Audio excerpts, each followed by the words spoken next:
Your hopes have become my burden. I will find my own liberation. What?!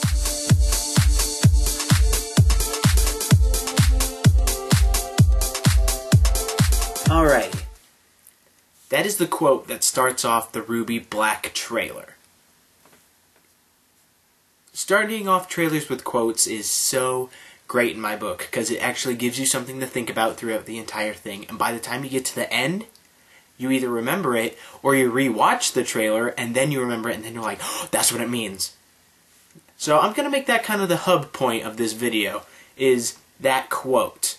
In the end, I'm going to go back to it and kind of just sum up the entire story into that quote. Alrighty, so basically, the trailer is this. Here's the plot. We got two people who attack a train. They attack a train, they kill a bunch of robots, they fight against this giant mech-like creature, and they were going to blow up the train, but then they end up separating. The woman in the trailer actually separates the two main characters, thus ending the trailer. That's basically the plot. If you want to actually see the trailer, go watch it. I'll put a link in the description and probably an annotation like right here or right here. It's going to be one of these. Which one? I don't know. I'm going to do it in editing, so. Okay, now, a lot of things are different in this trailer that were different in the previous two. First of all, dialogue. Thank you, Monty for putting in dialogue into this trailer. I mean, I love dialogue, I love story. That's what drives me through anything, is good story. So if you put something like dialogue in there, it just adds to the story, it piques my interest. Yet, dialogue is also very risky with trailers. Normally people don't want a lot of dialogue in trailers. They want to see lots of cool images and flip-de-doos and fighting sequences and a lot of action, things that just make you want to, ooh, look at that, ooh, look at that, look at that, look at that, you know, something that piques your interest. So that's why in the previous two trailers there was a lot of music. They were very music-oriented as well as action-oriented. That's because that's what people wanted. You wouldn't just look at this trailer if there was a lot of dialogue in it. You would want to see a lot of cool stuff to actually look at. That's why in the third trailer, it was best in the third trailer to put in dialogue. Because now people are interested, they're going to watch the trailer no matter what, and they're just even more in awe when they actually see that dialogue is put into it. Also, the next big thing that's different about this trailer, two characters. Two main characters in this video. And I'm not talking about a hero and villain. I'm talking about both heroes. Both main characters that we're rooting for. First of all, there's Blake. Blake represents Black in the whole RWBY trailer. Now, I don't know much about how to like differentiate age or anything, but she almost looks as if she is younger than both RWBY and White. She looks younger, and it may be just her height, because I think she's actually quite short, but then again she's just short to the only other human in the trailer, which is her companion. Her fighting style, she's fast, acrobatic. Out of our first three heroines, the red, white, and black, Blake seems to be the fastest of them all. She likes to get right up into the enemy's face and hit them with a bunch of quick slashes and hits. And her blade that she actually has, that she carries on her back, it can actually be broken up into two blades. That way she has like double bladey action, which I love. I love to fight that way in MMOs and fighting games and stuff like that. I like to have two weapons because I'm an attack type of person. I just want to hit somebody as quick as I can and get it over with. But enough about me. This is the trailer for RWBY. Enough about me. Anyway, not only is it a dual blade, it can also turn into a blade flail type deal with a firearm on it. And the deal is, not only can this firearm be used to actually hit people from afar with bullets, but it also is used to create, when the gun discharges, it creates momentum for the flail. Thus, Blake doesn't have to have per se a lot of strength to use this. She can use the momentum from the blast to move the flail around. similarly to how RWBY did in the Red trailer when she used the giant weapon on her scythe to propel herself and the blade to do awesome tricks and slice up those creatures. Well, one of the last things I want to say about Blake is her clothing style. There's honestly not that much into it. There's it's black and white. There's some runes on it that look pretty cool. The biggest thing that I saw in her whole style is the bow that's in her hair. Now, this goes back to how I thought that she was younger than everyone else. Whenever there's a bow in somebody's hair, particularly a big bow, I honestly think, oh, they're young, they're innocent type characters.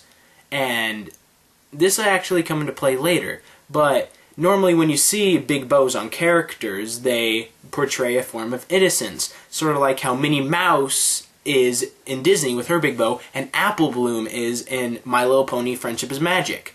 They both wear big bows, just as Blake does in this RWBY trailer. Both of them are either young and or innocent characters. Alrighty, on to Blake's companion, who actually has a name. His name is Adam. If you listen closely in the trailer, you can hear that his name is actually Adam.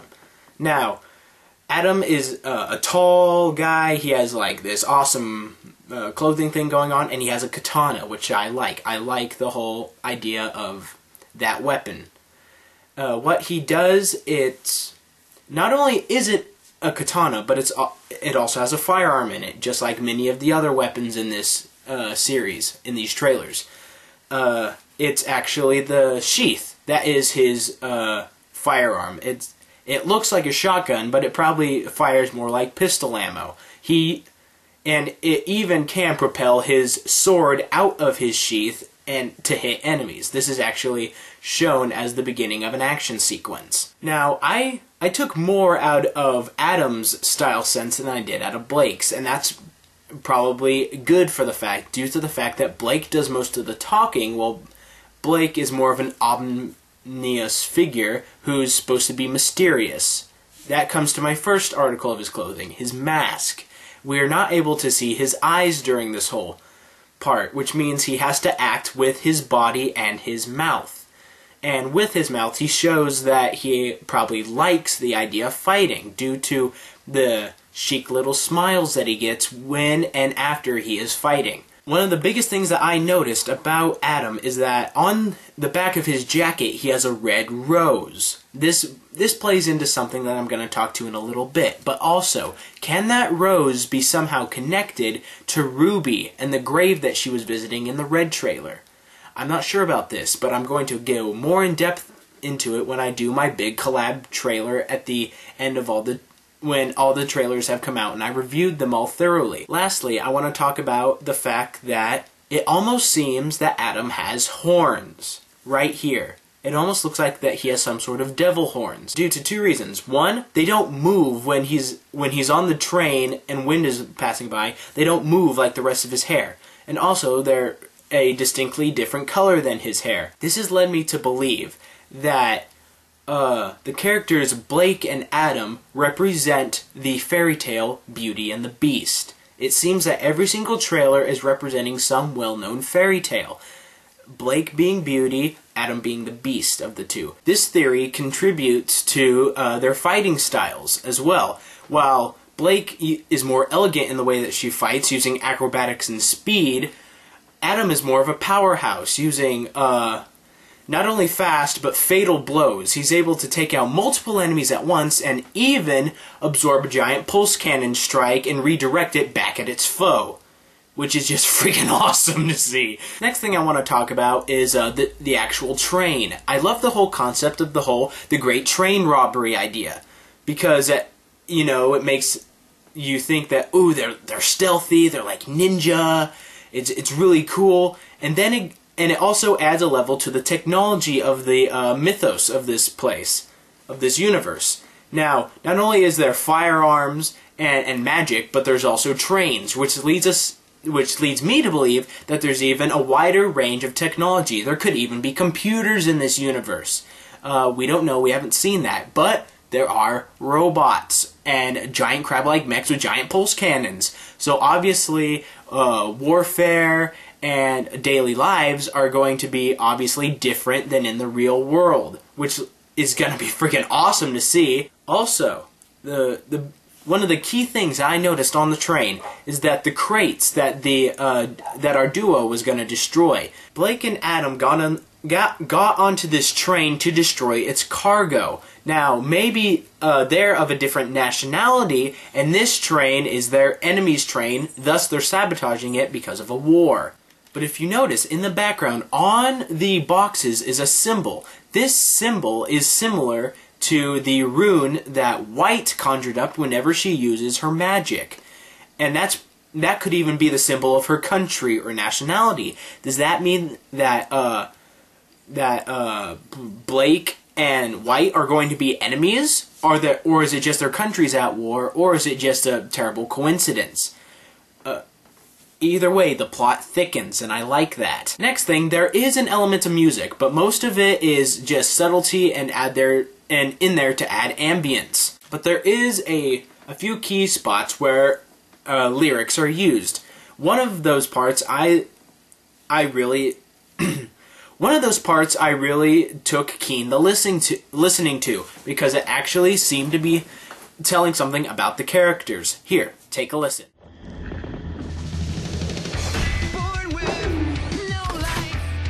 Adam.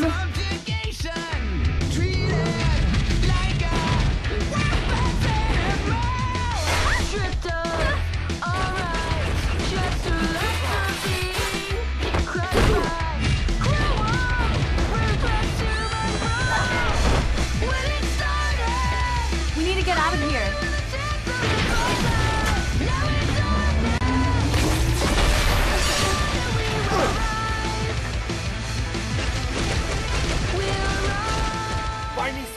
Alright, first of all, there was a male and then a female part of that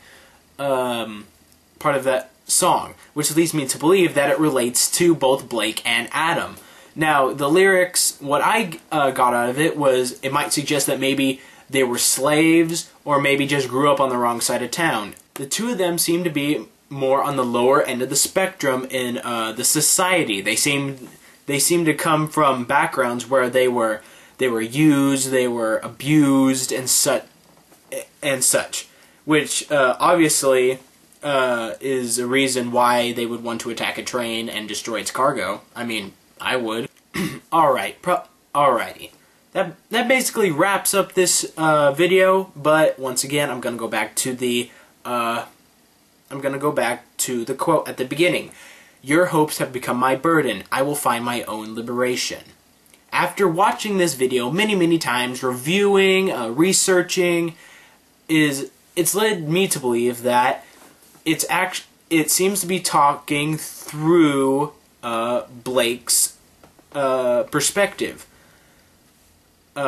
Due to her reaction to when Adam said that he was gonna blow up the train, and that he didn't care about the crew members that were on it, she obviously does. She doesn't agree with everything that Adam does, thus not only strengthening the idea of both Beauty and Beast in this trailer, but also the idea of the quote. His hopes of destroying this train have become her burden. She doesn't want that on her chest. She doesn't want to kill people who are innocent or anything like that. So his hopes have become her burdens once again.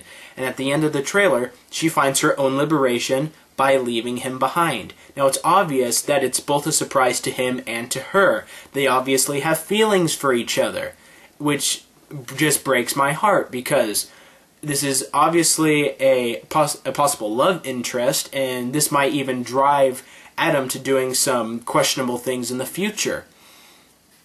But anyway, this adds more to the story and sets up Blake in a place where she's alone in the world, and she's probably going to be searching for some sort of companionship, thus leading to the other characters. Well, anyway, I think that's going to wrap up this video. So, like and favorite if you enjoyed. Anyway, I will see you guys later when I do my next review.